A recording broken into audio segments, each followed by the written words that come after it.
Selamat siang Ibu Bapak yang dikasihi Tuhan, apa kabar? Ya, saudara-saudara yang juga beribadah di rumah atau dimanapun yang mengikuti ibadah ini secara online, selamat siang juga. Saudara-saudara yang kasih Tuhan, minggu lalu kita sudah belajar, kita ini hidup dalam sebuah pilihan, memilih hidup sejahtera atau hidup susah. Gimana? Saudara sudah buat pilihan pada hidup saudara? Sudah buat pilihan? Ada yang memilih hidup susah? Siapa tahu saudara katakan, saya ingin menikmati kesusahan, terlalu senang hidup ini. Pengen juga menikmati kesusahan gitu, ada? Enggak lah ya. Kesusahan enggak perlu dinikmati saudara, dijalani aja kalau harus terjadi. Hari ini saudara, saya ingin menyampaikan masih ada kaitan dengan khotbah itu juga. Ini memelihara hati dan memelihara pikiran. Hati, pikiran, hati, pikiran. Saudara-saudara, masih ingat minggu lalu saya cerita antara seorang muda dengan seorang tua. Seorang tua yang galau hanya gara-gara dia mau umur 30. Dia mulai bertanya pada seorang tua, apakah hidup ini menyenangkan? Seorang tua kata, oh, sangat-sangat menyenangkan. Dia tanya lagi, apa yang buatnya senang? Dia katakan, si orang tua, ketika saya masih kecil saya ingat ketika mama saya menjaga saya, melindungi saya. Ketika saya kecil, saya ingat ketika papa saya menemani saya bermain, dan seterusnya. Ketika saya sekolah, dan hidup sangat menyenangkan. Itu sebabnya dia katakan, walaupun saya udah 79, saya pengen hidup lagi. Karena hidup sangat menyenangkan. Sementara si anak muda, umur menjelang 30, dia sudah merasa hidup ini menakutkan. Saudara-saudara, memang itu semua masalah pikiran, masalah hati. Hari ini saudara, kalau kita belajar memelihara hati dan pikiran, hati dan pikiran itu adalah dua bagian dari hidup kita. Saya baca satu tulisan yang mengatakan bahwa hati dan pikiran adalah dua penasehat dalam hidup kita, yang sering kali mereka memberikan nasihat yang berbeda. Nah, lucu kan? Tapi dia mencoba mempersonalisasi antara hati dan pikiran ini. Saudara-saudara, dua-dua ini sering memberikan pertimbangan kepada kita. Misalkan kalau kita menghadapi sebuah fakta, hati kita berkata, oh kok kayaknya saya terganggu ya. Pikiran katakan, masa gitu aja terganggu? Nah, dua-dua ini saudara, itu sering kali. Jadi kalau kita nggak bisa menyeimbangkannya, dia kata itu jadi problema bagi kita. Ada orang-orang yang terlalu dominan hatinya, tapi ada orang terlalu dominan pikirannya. Saudara tahu kalau kita bicara hati, itu bicara emosi. Jadi hati itu berpikir emosional, emosi. Jadi kalau saudara agak susah emosi, berarti itu masalah hati. Makanya hati-hati dengan hati. Emosi bawaannya. Sementara kalau kita bicara pikiran, itu berpikir rasional. Jadi antara emosional dan rasional. Bukankah dua ini saudara ada pada kita? Emosional, rasional. Emosional, rasional. Karena itu kita bersyukur pada Tuhan. Tuhan berikan dua-dua itu pada kita. Tuhan berikan kita emosi, hati. Emosi itu bisa menjadi empati kalau kita ambil sisi positifnya. Jadi saudara, emosi ini tidak selamanya negatif. Kalau marah-marah ya iya. Ekspresi emosi kita itu saudara bermacam-macam. Ketika kita misalnya menghadapi satu tekanan, apa ekspresi yang terjadi dalam diri kita? Marah-marah. Ada orang kalau lagi hatinya terganggu, bawaannya marah. Tapi ada juga orang kalau hatinya terganggu, bawaannya menangis. Tapi ada pilihan lain saudara, hatinya terganggu, bawaannya makan. Saudara ada pada yang mana ini? Yang ketiga ya? Mantap. Enggak mau terganggu, enggak mau nangis, enggak mau marah, makan. Itu masalah hati. Kenapa? Emosional, emosi. Tetapi kalau kita kembali pada berpikir rasional, berpikir. Saya kira orang-orang yang berpikir rasional katanya lebih tenang hidupnya, katanya. Tetapi sayangnya kadang-kadang kelemahannya katanya tidak punya empati. nggak mau tahu tentang orang, dan sebagainya. Tapi oke, kita nggak usah bicara dulu bagaimana hubungannya, tapi hubungan dengan diri kita sendiri, di dalam diri kita sendiri. Seberapa kuat pikiran saudara mengendalikan hidup saudara, dan seberapa kuat hati saudara mengendalikan hidup saudara. Yang mana yang lebih dominan saudara? Saudara pernah dengar namanya baper? Itu berarti orang-orang yang dominannya apa? Hatinya. Tadi saya katakan di awal, dan tulisan saya baca itu, dia katakan bahwa pikiran dan hati, dua penasehat dalam diri kita, yang harus dijaga keseimbangannya. Sebab kalau tidak seimbang, itu jadi problem. Yang korban siapa? Diri kita. Orang lain hanya dampak dari diri kita. Sebenarnya, kalau sampai kita menyakiti orang, itu hanya dampak dari bahwa kita sedang menyakiti diri kita sendiri. Bagi orang yang emosional. Setuju saudara? Itu hanya dampak. Sebenarnya kita yang terlalu terkena dampak awal. Kalau saudara marah-marah misalnya, kan jadi makan nggak enak. Oh tadi nggak ya? Marah-marah makan tambah enak ya. Nah, dampaknya itu juga. Kalau makan terlalu enak juga dampaknya ada juga. Saudara-saudara, coba kita kembali pada diri kita. Karena itu, pada siang ini kita akan renungkan, memelihara hati, memelihara pikiran. Saya ambil satu ayat dari Filipi 4 ayat yang ke-7. Filipi 4 ayat yang ke-7, damai sejahtera Allah yang melampaui segala akal akan memelihara hati dan pikiranmu dalam Kristus Yesus. Saya ulangi baca, damai sejahtera Allah yang melampaui segala akal akan memelihara hati dan pikiranmu dalam Kristus Yesus. Saudara lihat bahwa damai sejahtera Allah itu melampaui akal. Sementara tadi kita bicara baik hati itu adalah pikiran berpikir emosional, pikiran berpikir rasional. Tapi damai sejahtera Allah mengatasi itu, mengatasi akal. Itulah sebabnya firman Allah memberikan jaminan di sini bahwa hati dan pikiran harus dipelihara supaya nggak liar. Amin. Kalau hati jadi liar, ya itu tadi. Kalau pikiran jadi liar tak terkendali, ya itu tadi. Yang jadi korban kita. Hati-hati dengan hati, hati-hati dengan pikiran. Hati-hati berpikir, berpikirlah hati-hati. Hati pikiran. Amin saudara. Mari coba kita lihat. Berapa banyak kita tidak bisa kendalikan hati kita. Berapa banyak kita nggak bisa kendalikan pikiran kita. Begitu ada problem langsung panik. Ada masalah langsung panik. Saudara-saudara, mari kita belajar.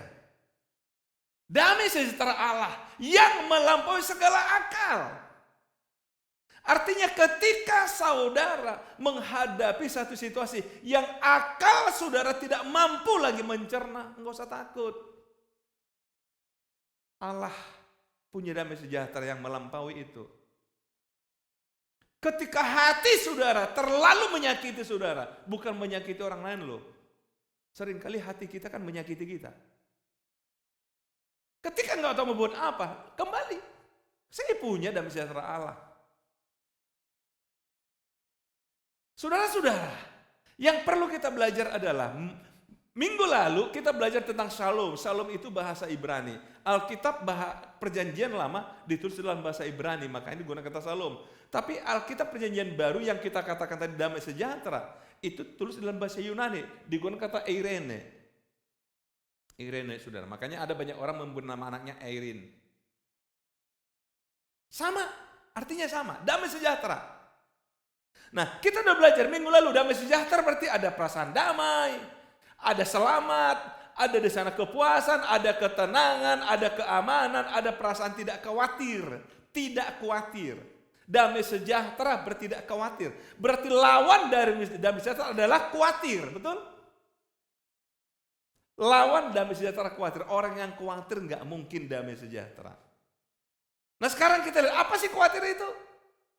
Khawatir itu adalah sisi negatif dari hidup. Sementara damai sejahtera adalah sisi positif. Jadi kalau orang khawatir pasti negatif terus bawaannya, negatif terus. Saudara masa mau sih hidupnya negatif?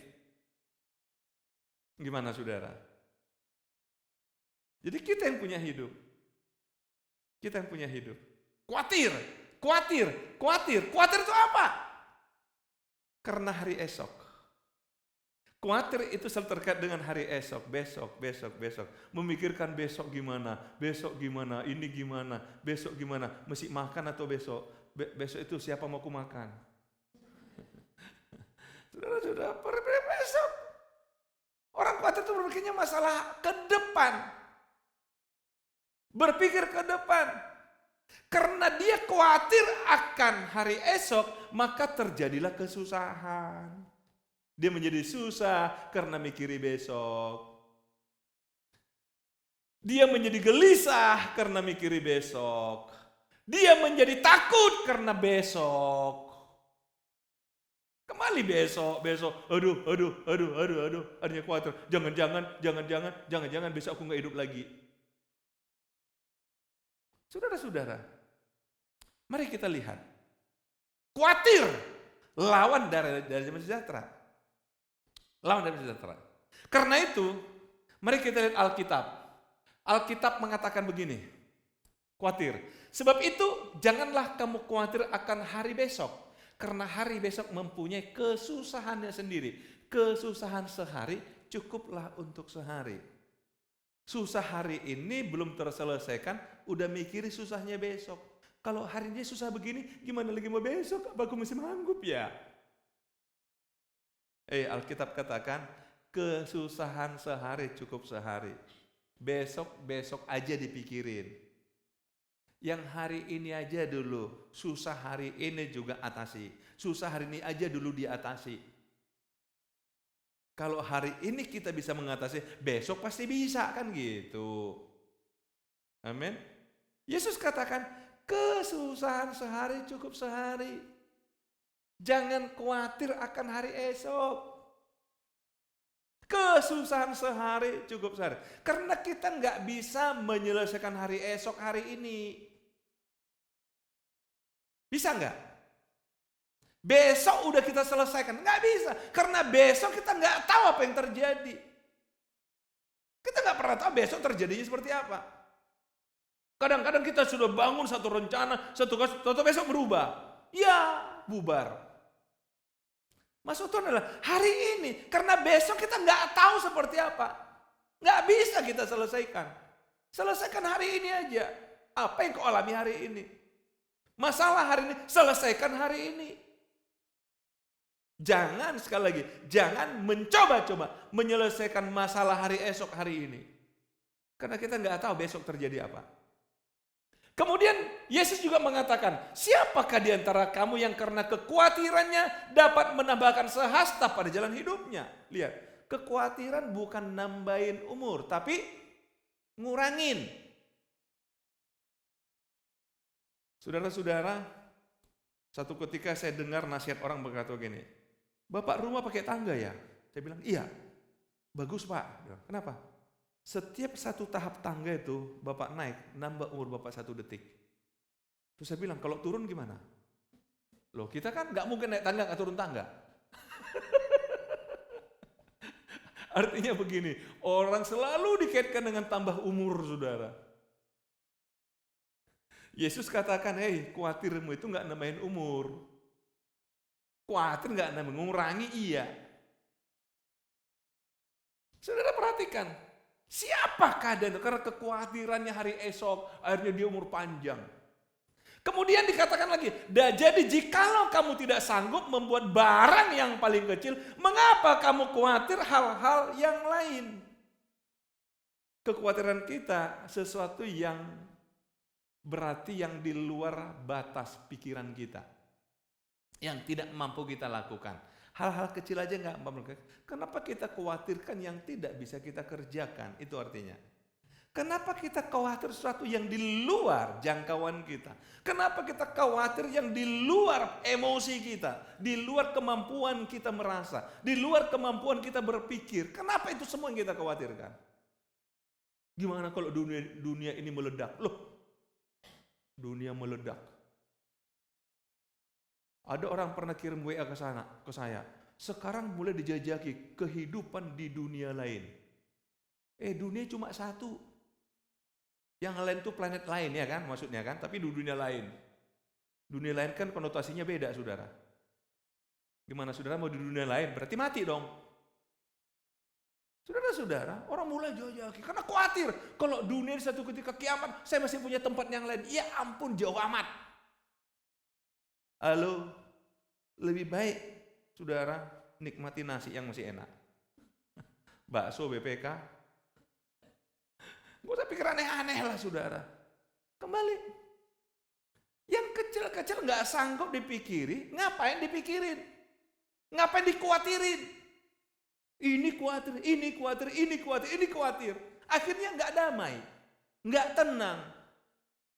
Apakah itu yang kita mau? Tentu enggak.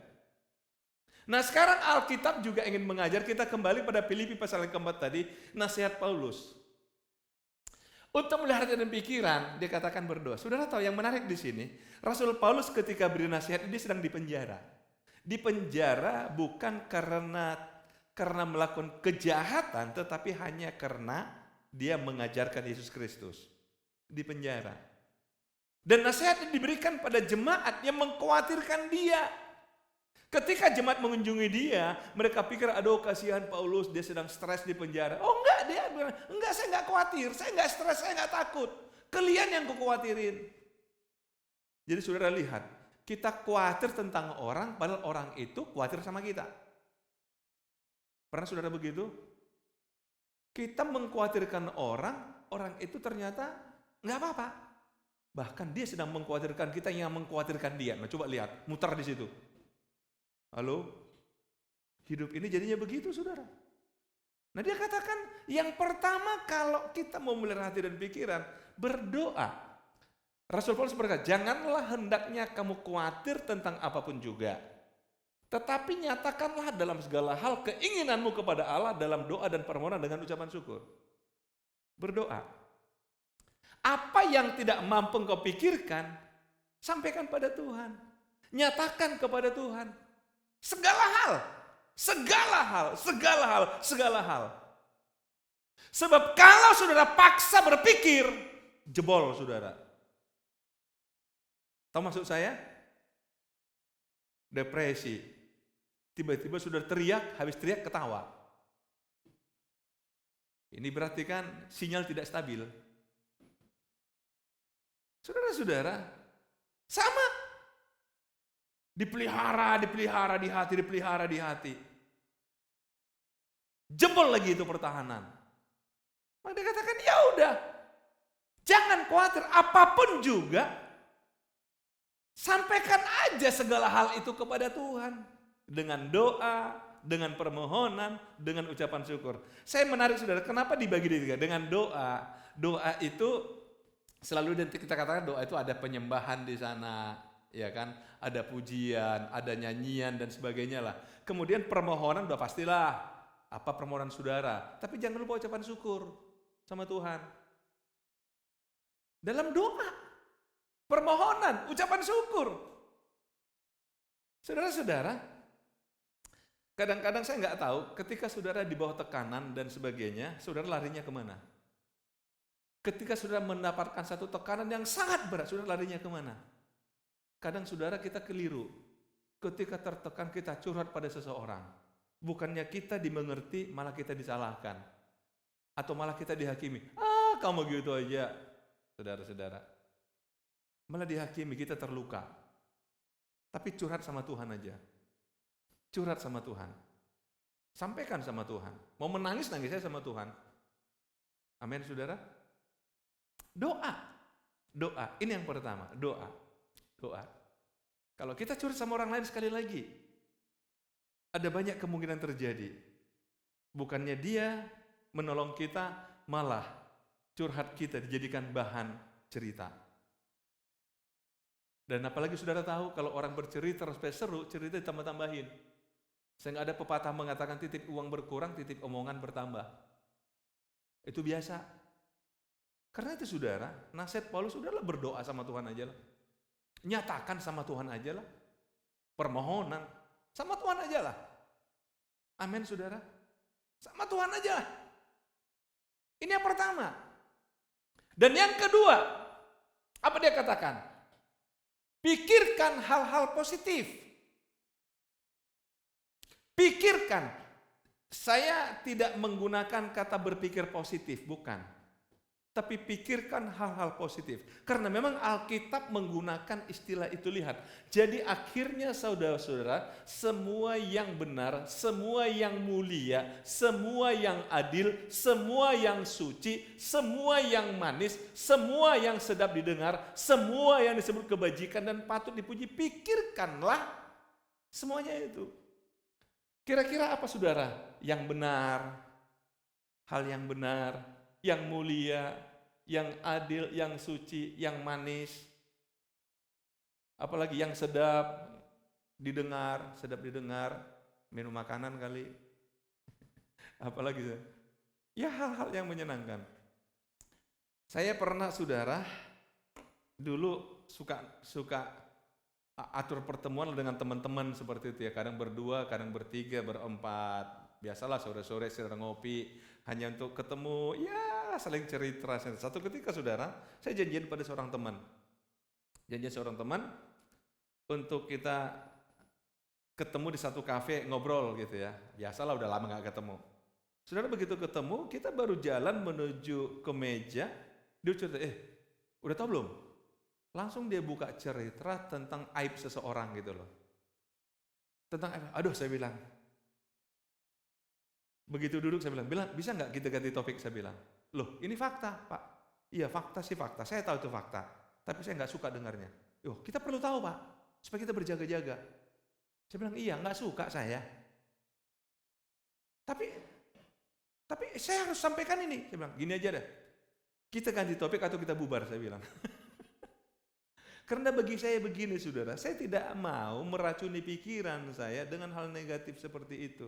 Dengan kisah-kisah negatif. Tapi ada orang pikirnya koleksinya masalah-masalah negatif semua. Jadi kalau masalah kejahatan orang, wah koleksinya banyak dia. Kalau masalah aib orang, wah koleksinya banyak dia. Kebaikan orang, gak ada. Lalu saudara kira-kira memori saudara penuh dengan hal yang negatif atau hal yang positif? Itu bisa ketahuan, begitu kita ngomong ketahuan itu. Kalau koleksi kita itu apa? Kalau saudara suka menceritakan orang-orang yang jelek, yang jatuhnya sebagainya, udah ketahuan. Itulah hidupmu, udah pasti gak damai sejahtera.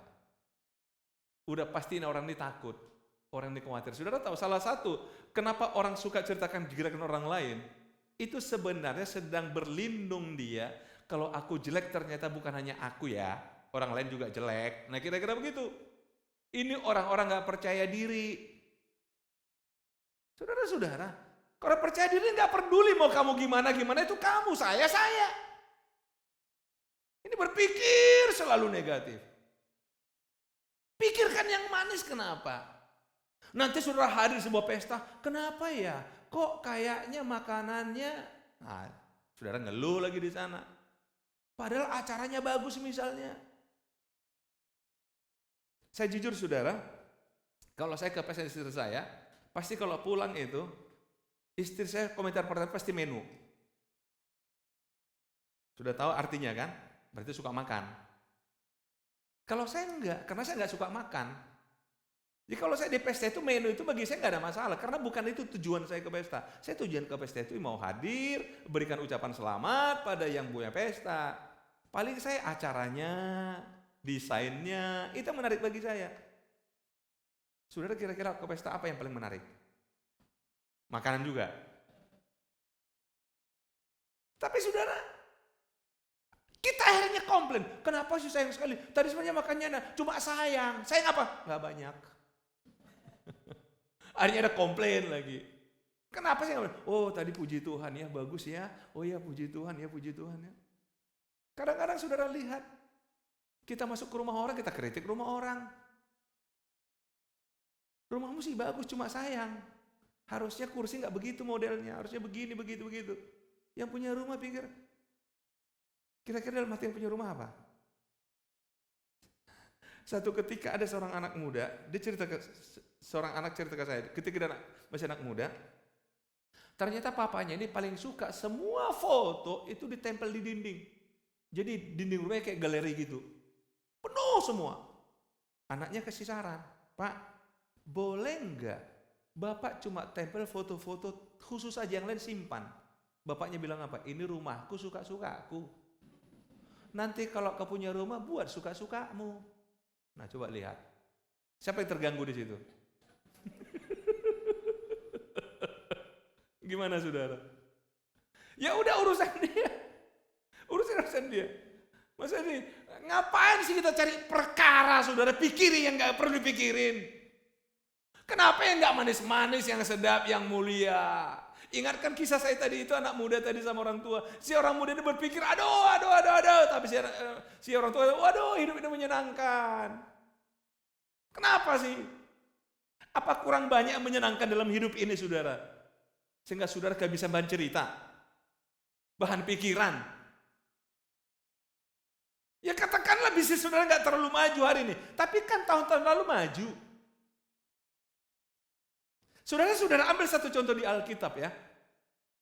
Memang ada pepatah mengatakan begini, kita gak bisa mengubah masa lalu, tapi kita bisa memberikan perspektif yang berbeda untuk masa lalu.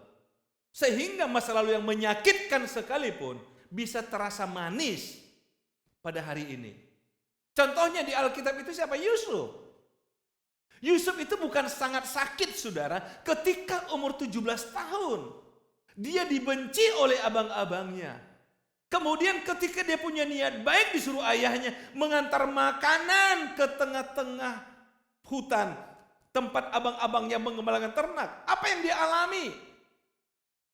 Abang-abangnya menangkap dia, masukkan ke sumur.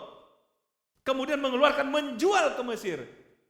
Dianggap tidak ada. Dan bahkan abang-abangnya katakan sama bapak mereka, ini anak kesayanganmu dimakan harimau, ini bajunya. Kami temukan berlumur darah. Padahal darah yang mereka buat sendiri.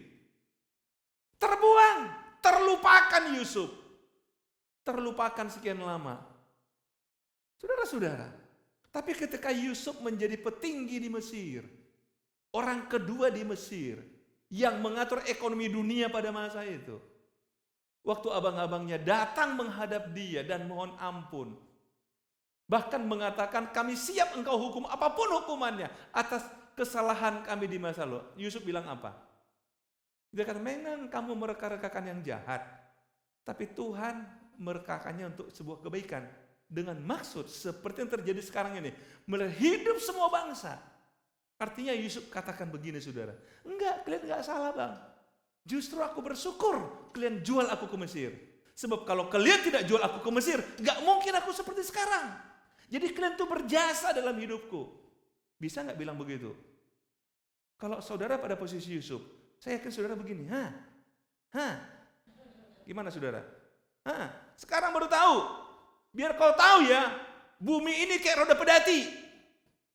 Kadang di atas, kadang di bawah. Tahu kalian? Itu kalau saudara. Syukur Yusuf bukan saudara. Tapi Yusuf katakan enggak ada yang salah. Dia pelihara berpikir yang positif, hal-hal yang positif.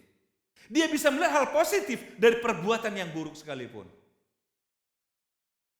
Saudara-saudara, saya pernah mengajar mahasiswa, saya katakan dalam ilmu filsafat, saya katakan begini, coba cari hal yang paling buruk yang kau lihat sehari-hari, yang kau paling gak suka, coba cari. Nah sekarang seminggu saya kasih kamu PR, lihat hal yang baik di peristiwa buruk yang kau anggap itu buruk, lihat coba. Rata-rata minggu depannya mereka pulang ke kelas, mereka tertawa, ternyata Pak selama ini saya salah. Begitu saya ubah sudut pandang saya, ternyata saya yang salah, bukan yang kulihat yang salah, aku yang salah. Coba rubah perspektif saudara. Sering kita karena pendekatannya negatif, akhirnya apapun jadi negatif. Tapi coba dengan positif, saudara. Dengan positif di hidup ini. Pikirkan yang positif. Pikirkan. Mari belajar, saudara. Berdoa, sampaikan. Tetapi jangan hanya anggap saudara berdoa, tapi mesti dipelihara hal-hal negatif. Enggak. Tapi mulai mengatur pikiran. Mulai melihat sesuatu tidak lagi dari sisi negatifnya. Sudah mulai sisi positifnya. Apa kira-kira yang menarik ya di sini? Apa yang menarik di sini? Apa yang menarik di sini? Apa menarik di sini? Semua yang sedap didengar. Berbicara pun yang orang sedap mendengar. Kadang-kadang kita saudara hanya karena lampiasan emosi. Kita nggak peduli dengan orang. Yang penting kita ngomong. Makanya ada lagunya. Kau membuatku berantakan. Saudara-saudara, hati-hatilah yang sedang mendengarlah. Akhirnya kan orang memberkati kita. Saya simpel sih di hidup ini begini ya. Kalau hidup kita atau ucapan kita atau tingkah laku kita menyakiti orang, kira-kira doa dia sama Tuhan apa?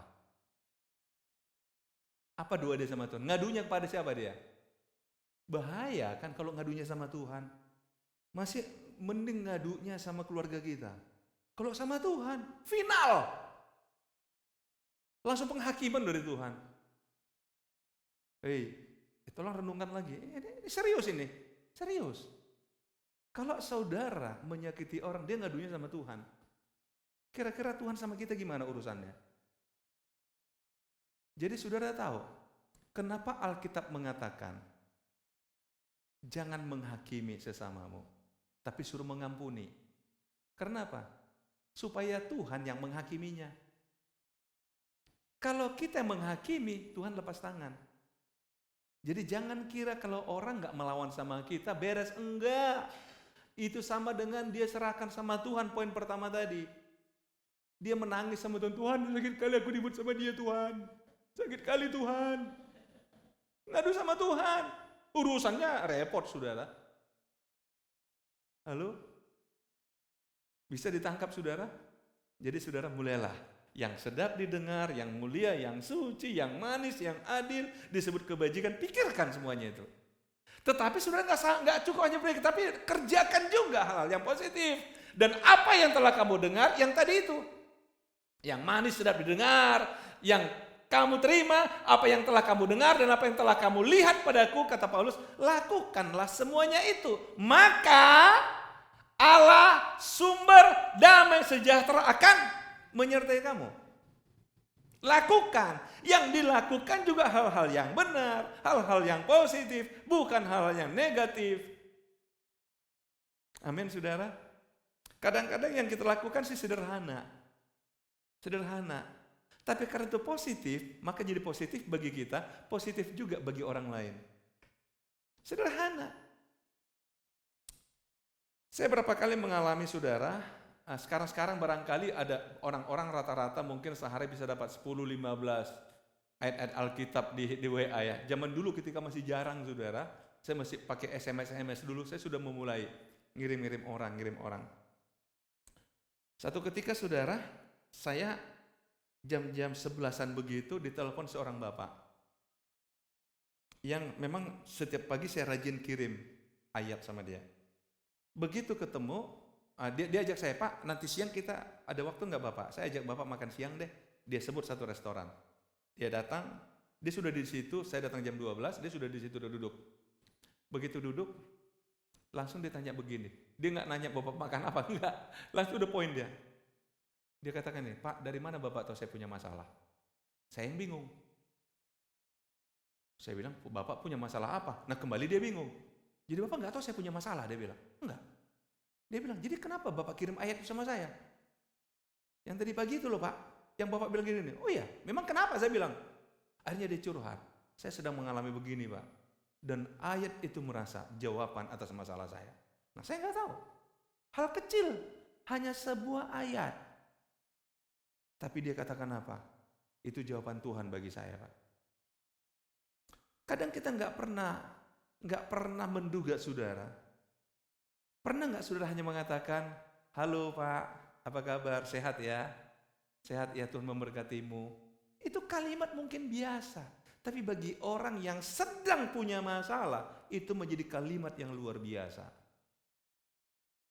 Kerjakan hal-hal yang sederhana, tetapi menjadi berkat. Biasakan saudara.